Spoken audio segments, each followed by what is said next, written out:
ल कुरा गरौँ धरानको, नेपालको फूड क्यापिटल। यहाँको खाना स्वाद मात्र होइन, शहरकै मुटुको धड्कन हो। रेडिटको यो कमेन्टले नै धरानको क्रेज बताउँछ। आखिर केले बनाउँछ त धरानको खानालाई यति खास? यो कथाको केन्द्रमा छ थुक्पा, तर धरानको थुक्पाको कुरा नै अर्कै छ। हाम्रो खोज सुरु हुन्छ एउटा चर्चित ठाउँबाट, सावित्री दिदीको थुक्पा पसल। यहाँको चर्चा निकै छ। पसलभित्र पस्ने बित्तिकै यहाँको सफाई र सादगीले मन छुन्छ, साँच्चै गजबको। यहाँको खास परिकार हो ड्राई थुक्पा। हामीले पोर्क, चिकन र भेज तीनवटै मगायौं।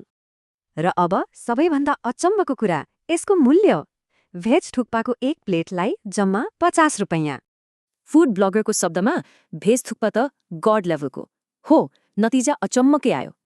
मतलब हल्ला मात्र होइन रहेछ, सरल सस्तो तर सन्तुष्टि भने पूरा। तर धरानको कथा थुक्पामा मात्रै सकिँदैन।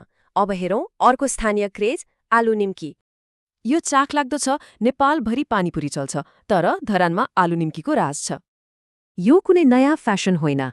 हामी पुग्यौं 25 वर्ष पुरानो मुस्कान चटपटे पसलमा। स्वाद कस्तो छ त? थुक्पा जस्तै सरल, घरेलु र एकदमै कम्फर्टिङ। कृत्रिम रङ पनि छैन। खाना त चाख्यौं, तर कथा यतिमै सकिन्न। आखिरी परिकारहरू धरानको मुटु कसरी बनी? हालैको एक अध्ययनले देखाउँछ कि सडक विक्रेताहरू धरानको अर्थतन्त्रका लागि कति महत्त्वपूर्ण छन्।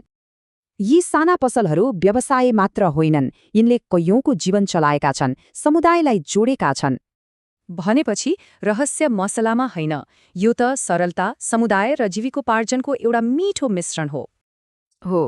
यही कारणले धरानको खाना खाजा मात्र होइन, यो हरेक धरानेको आत्मीय साथी हो। यसले सोच्न बाध्य बनाउँछ होइन त? स्वादभन्दा पर कुन खानाले साँच्चै कुनै सहरको आत्मा बोकेको हुन्छ?